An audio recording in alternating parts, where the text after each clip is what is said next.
प्रियंका गांधींचा पंतप्रधान नरेंद्र मोदींवर हल्लाबोल आहे। माझ्या आईचं मंगळसूत्र देशाकरता शहीद झालं असं प्रियंका गांधी म्हणतात।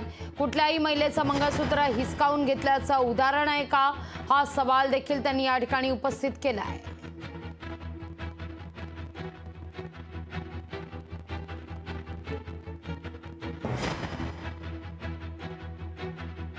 मोदी जी मंगलसूत्र का महत्व समझते तो वो ऐसी अनैतिक बातें नहीं करते।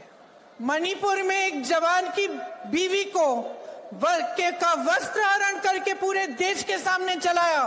मोदी जी चुप थे, कुछ नहीं बोले, उसके मंगलसूत्र के बारे में नहीं सोचा उन्होंने, पलक नहीं झपकाई उन्होंने।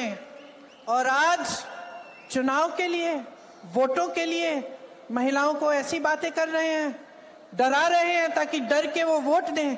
शर्म आनी चाहिए उनको, शर्म आनी चाहिए।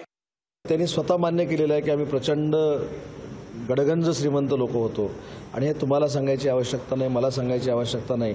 त्यांच्या काही लोकांच्या घरातले कपडे देखील इस्त्रीला कुठे जायचे असं काहीतरी ते म्हणतात। त्यामुळे मला दागिन्यावर, कपड्यावर, फुलावर काही बोलायचं नाही।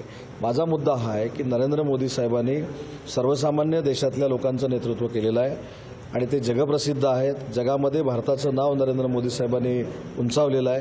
त्याच्यामुळे यांनी किती टीका टिप्पणी केली आणि महिलांबद्दल आदर, स्वतः राहुल गांधी हिंदू धर्मातल्या शक्तीबद्दल काय बोललेले आहेत हे तुम्हाला सगळ्यांना माहिती आहे। त्यांनी नारी शक्तीचा किती अपमान केलेला आहे हे देखील तुम्हाला माहिती आहे आणि म्हणून कदाचित तो केलेला अपमान अशा काही किरकोळ गोष्टींमधून फसून जाईल असं प्रियंका गांधींचं म्हणणं असावं, म्हणून या टीका टिप्पणी होत आहेत। लोकशाही मराठी ऐका, पहा, जागरूक रहा।